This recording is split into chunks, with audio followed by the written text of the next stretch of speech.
Bonjour. Alors cette vidéo était un peu spéciale parce que je vais faire, alors on va me dire que je suis stupide, je vais faire comme si je m'adressais aux générations futures. Seuls ceux qui n'osent pas sont stupides. Je vais faire comme si je m'adressais aux générations futures. Alors je sais parfaitement que cette vidéo sera jamais vue, hein. Mais laissez-moi rêver. Alors, je vais mettre la caméra un peu mieux.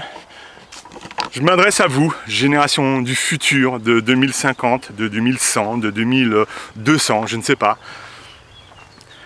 C'était... Alors, je ne sais pas ce qu'on va vous léguer comme planète. Je voulais seulement vous dire que je suis un homme de 2015 et que je vous demande pardon.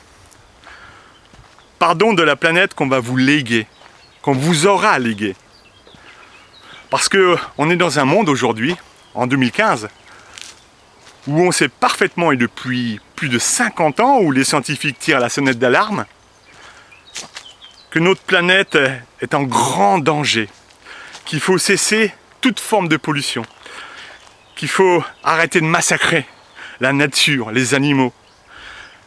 Ça fait 50 ans qu'on ne fait rien, absolument rien. En 2015, on n'a jamais autant saccagé la planète. On l'a jamais autant pollué. Aujourd'hui, les scientifiques ne savent plus comment faire entendre le message. On fait disparaître 1000 fois plus vite les végétaux et les animaux que la nature elle-même le ferait. Chaque jour, ce sont, on ne sait pas combien, des dizaines d'espèces qui disparaissent définitivement de la planète. Aujourd'hui, on pollue la planète à un rythme, on saccage la planète à un rythme qui dépasse l'entendement. Alors je ne sais pas si cette forêt existera encore dans votre époque, la forêt amazonienne, mais chaque minute qui passe, c'est l'équivalent d'un terrain de foot qui disparaît dans cette forêt. Et ça va de plus en plus vite. On le sait, ça fait plus de 30 ans qu'on dit qu'il faut arrêter de saccager la forêt amazonienne, la plus grande de ce monde, notre oxygène. On continue de le faire. On massacre nos poumons, ce qui nous permet de respirer. Mais de toute manière, on pollue aussi l'air qu'on respire, mais à un point, ça en perd de la raison. On pollue l'eau que l'on boit. 95% par exemple en France, des ruisseaux, des rivières, des fleuves sont complètement pollués. Tout ça finit à la mer. Et on sait tout ça, on le sait parfaitement, depuis longtemps. Les chefs de gouvernement le savent. Et pourtant on ne fait rien. On ne peut pas dire qu'on fasse quoi que ce soit parce que rien n'a changé, au contraire c'est pire qu'avant. Je vous demande pardon. Pardon. Pardon de le savoir et de ne rien faire. Moi je fais partie des amis de la nature, je suis désespéré. On ne fait rien. Tout le monde le sait, tout le monde, on est tous au courant, hommes, femmes, enfants, on est tous au courant que notre planète va mal, très mal. Ça n'a jamais été aussi mal. À cause de nos émissions à effet de gaz, on a réchauffé la planète. Les calottes glaciaires fondent de partout. Les derniers grands glaciers. Et entraînent avec... en fait, avec cette fonte, ça fait disparaître toutes les espèces qui y vivent, hein, automatiquement. Hein. Que ce soit sur les glaces, comme l'ours polaire, les phoques, les otaries, les éléphants de mer, pardon, mais aussi les poissons qui vivent tout autour. L'eau se réchauffe, ils n'y sont plus bien. Certains commencent à mourir en masse. Enfin, on est au courant de tout ça. On est au courant de tout ça. On est au courant qu'on est en train de massacrer la planète. On le sait. On parle des générations futures. Qu'est-ce qu'on va leur léguer? Mais en attendant, rien ne change. À chaque fois qu'il y a quelque chose qui est entrepris pour sauver la planète, il faut savoir qu'il y a des industriels qui vont construire des entreprises encore plus polluantes qu'avant. On joue avec la nature, on la modifie, on a modifié des plantes, on a même mis des gènes humains dans certaines plantes. Comme pour les animaux, on modifie les insectes génétiquement, comme l'abeille, le moustique, la fourmi, et puis des mammifères, hein, comme les vaches, comme plein d'animaux. On les modifie, certains également, on leur transmet un gène humain. Là, on va produire, on va mettre le gène humain dans une chèvre, dans les chèvres, pour avoir du meilleur lait pour les bébés. Un gène humain dans une chèvre. Enfin, on joue à l'apprenti sorcier, on joue avec le feu, on ne sait pas du tout ce que ça fera. On a des cultures immenses à travers le monde, des cultures totalement génétiquement modifiées. C'est pas la nature qui les a créées, c'est l'homme, sans en savoir l'impact. On construit des barrages de partout, on transforme le climat, on fait des autoroutes, des aéroports, on détruit des forêts pour ça. Les villes s'agrandissent jour après jour, elles prennent la place sur la nature, elles sont ultra polluées. Il n'y a jamais eu autant de morts. Aujourd'hui, on meurt à cause de la pollution que l'on fabrique. C'est fou, avant ça n'existait pas. C'est voilà, des nouveaux cas de mort. Enfin, des gens meurent maintenant à cause de ça, alors qu'avant les gens ne mouraient pas à cause de ça. Et ça se compte par centaines de milliers, comme en Chine par exemple, où c'est des milliers de personnes chaque année qui meurent à cause de la pollution. Mais dans nos villes en France aussi, Paris, Marseille, Lyon. Alors on n'en parle pas, c'est souvent caché, et on commence seulement à en parler. Mais on parle des choses. On ne cherche pas du tout à y soigner, on cherche seulement à s'adapter. On est une société de consommation où il faut gagner de l'argent, absolument gagner de l'argent. Il n'y a jamais eu autant de millionnaires, de milliardaires, de plus en plus de pauvres. C'est l'argent avant tout, on massacre tout, tant pis, il faut gagner du fric. On est dans un monde où on tue pour le plaisir, pas les gens. Ça risque d'arriver, hein, allez savoir. Mais on tue les animaux uniquement pour le loisir, pour le plaisir. On se trouve plein de prétextes. Je vous demande pardon. Pardon, en mon nom et en tous ceux qui pensent comme moi. Parce qu'il y en a, fort heureusement, mais on a très peu de pouvoir. Quand il y en a certains quand il y a des fondations, des associations qui se créent pour préserver, ce que l'on peut préserver encore, il faut savoir qu'au même moment, l'État ou des gros industriels vont, eux, détruire toute une région pour construire une entreprise, pour construire un barrage, pour construire des aéroports, on va détruire des forêts. Au même moment, il y a des entreprises, mais c'est toute une histoire économique, c'est que pour gagner du fric. Pour gagner du fric, on est prêt à tout et on s'en fout. Les gens, les actionnaires, il y a beaucoup d'actionnaires beaucoup de gens gagnent de l'argent sur les actions qu'ils prennent dans ces entreprises-là. Et donc, du coup, ce qu'ils veulent, ces actionnaires, c'est que cette entreprise fasse encore plus de profit. Si c'est une entreprise de pêche, par exemple, allez, on s'en fout, nous les actionnaires, il faut que vous l'entreprise, vous vidiez encore plus les mers. Allez-y, on s'en tape. Nos mers, on les vide littéralement. On est en 2015. Pratiquement toutes les espèces de poissons, de mammifères qui vivent dans les mers sont en voie de disparition. Aujourd'hui, on massacre le requin uniquement que pour l'aileron et la queue. Voilà, on le prélève, on le pêche, et puis une fois qu'on a prélevé l'aileron et la queue, on le balance vivant. Allez, on s'en fout. Et puis on fait ça sur des millions de requins. Enfin, on pêche des millions de requins. Ils sont en voie de disparition, comme beaucoup d'autres espèces. Il faut savoir qu'aujourd'hui, on tue pour le plaisir. En 2015, dans mon époque, on tue pour le plaisir. On donne le droit à des gens riches d'aller tuer, comme ça, pour le plaisir de l'homme, aller tuer un éléphant. Alors qu'ils sont eux aussi en voie d'extinction. On imagine que dans 20 ans, il n'y en aura plus que dans les musées, dans les zoos, pardon. C'est pareil pour le rhinocéros, c'est pareil pour les singes, pour les gorilles, pour ce qui nous reste encore. Aujourd'hui, il y a beaucoup déjà de mammifères qui ont complètement et purement disparu de la planète. Notre génération ne fait rien. De temps en temps, nos chefs d'État se réunissent, je ne sais plus exactement si c'est une fois par an ou une fois tous les 5 ans, pour parler un peu de ça. Parce qu'on est en train de réchauffer la planète. Elle ne s'est jamais réchauffée autant que ça. Les eaux montent de partout et ça cache tous nos littorales. Voilà, tous les pays sont reniés par la mer qui monte. Nos chefs d'État se réunissent, vont aller parler pendant des heures et des heures, ils vont bien bouffer.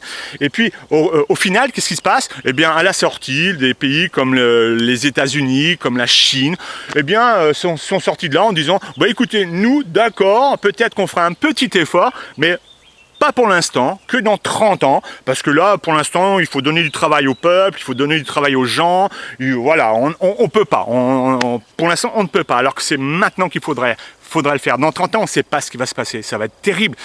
Aujourd'hui, tout fond. On n'a jamais eu autant d'ouragans, de tempêtes, certainement qui ont qui viennent directement du réchauffement de la Terre. Enfin, c'est un impact.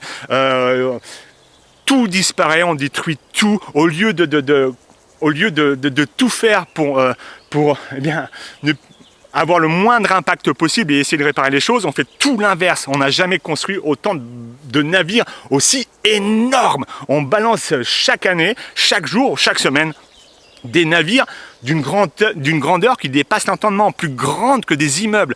Et c'est pour que le loisir des gens. Hein. Il faut savoir que chaque navire comme ça aussi grand consomme par jour l'équivalent de... C'est la même consommation que 12 000 foyers. 12 000 foyers. C'est de la folie pure. Je ne sais pas où ils vont chercher le pétrole parce qu'il paraît qu'on en manque. Et tout ça, pourquoi 4000 passagers qui vont les détendre pendant une semaine. J'ai rien contre ces passagers-là. Moi, sincèrement, j'aimerais aussi faire une croisière, aller voir la mer, les baleines, ce qui reste. Mais bon, voilà. On produit encore plus et encore plus. Aujourd'hui, on n'a jamais eu autant d'avions dans le ciel qui polluent énormément. Eh bien, d'après les experts, il y aura 2 fois plus d'avions en 2030. Tout simplement en 2030, dans 15 ans. 2 fois plus d'avions encore. Déjà que notre ciel bleu est bouché par des chantrails blancs. Les chantrails, c'est la fumée qu'il y a derrière les... Mais qu'est-ce que ça va être dans 15 ans? Voilà. On ne fait rien. Rien n'est fait. Tout disparaît, on ne s'occupe de rien. Il y a des associations qui se créent pour essayer de protéger, comme je vous l'ai dit, ceci, cela. Mais ça suffit pas. Ça suffit pas. On continue de polluer les champs, on continue de polluer nos fleuves, on continue, mais plus qu'avant à polluer l'air. Les animaux et les plantes, encore une fois, disparaissent à vitesse grand V. Il faut savoir que quand une espèce disparaît, ça en entraîne 5 avec elle. Imaginez la vitesse que ça va prendre. Par exemple, vous prenez une fleur, enfin, cette fleur disparaît, eh bien, avec elle disparaîtra l'insecte qui s'en nourrissait, l'oiseau qui se nourrissait de l'insecte, le rongeur qui se nourrissait de l'oiseau, etc. C'est boule de neige. Ça n'arrête pas, ça va encore pire, il y a des projets énormes, certains vont construire des barrages énormes, et donc comme il y a des projets pour l'Okavango, l'un des derniers fleuves si beaux, si puissants, avec plein de richesses, il y a des projets de barrages qui détruiront tout ça. Voilà, je ne sais pas comment vous dire, je vous demande pardon pour la bêtise des gens. On est un monde où on pollue ce que l'on mange, l'air que l'on respire, ce que l'on boit. Voilà, c'est comme si vous preniez une pomme, vous mettez du produit chimique dessus et vous bouffez la pomme. C'est exactement ce que l'on fait. Et par des gens qui disent aimer la terre. Les villes prennent une ampleur, s'agrandissent de plus en plus, elles deviennent tellement énormes qu'elles bouffent la nature. Ça fait des taches grises, comme si la peau était atteinte d'un virus. Quand vous voyez la Terre de hauteur par satellite, vous voyez des taches grises, comme si c'était la peste qui s'étendait. Alors... je vous demande pardon, parce que tout ça, on le savait. Je vous raconte pas tout, parce que la vidéo durerait des heures. Je vous demande pardon, qu'on n'aille pas dire à vos générations qu'on ne savait pas, parce que nous sommes parfaitement au courant. Tous nos chefs d'État sont au courant depuis fort longtemps, depuis plus de 40 ans, 50 ans. Nous sommes au courant. Nous dégradons la terre comme jamais, et ça continue, c'est pire en pire. Les entreprises s'en foutent totalement. Elles veulent vendre leurs produits. Les enfants d'aujourd'hui, de notre génération, n'ont pas encore pris conscience de ça. Et d'ailleurs, il me semble qu'on leur fait pas trop spécialement prendre conscience. Certains, oui, tout seuls en fait, ont pris conscience de ça. Mais la majorité, non. Il faut voir l'état des écoles, les alentours des collèges, le nombre de détritus qu'il y a. Enfin, tout le monde, a priori, s'en fout. A priori, on est une minorité à pas s'en foutre. J'étais optimiste avant, je me suis dit c'est pas possible. L'homme va faire quelque chose, il va réagir, parce qu'on est en train de s'auto-détruire. Qui c'est qui irait polluer sa propre chambre et y dormir? Vous y balancez plein de gaz carboniques, enfin tout ce que vous voulez, plein de gaz, et vous allez dormir dedans après. Mais personne. Et pourtant c'est ce qu'on fait dehors, sur la Terre, c'est ce qu'on fait. Qui c'est qui irait polluer sa nourriture, ses légumes? Personne. Pourtant, c'est ce qu'on fait, parce que c'est déjà fait à la base dans les champs, par les agriculteurs. Alors, je vais arrêter la vidéo. Je vous demande pardon. J'étais d'une nature optimiste. Mais l'homme a totalement perdu la tête parce que ce qu'ils voient, c'est avant tout le profit, qu'on soit homme, qu'on soit femme. Il faut gagner de l'argent, il faut encore et encore gagner de l'argent. Alors, je ne sais plus si je dois être optimiste, je ne sais plus. Il y a beaucoup d'hommes, il y a pas mal d'hommes et de femmes de bonne volonté à travers la planète qui essayent de faire ce qu'ils peuvent.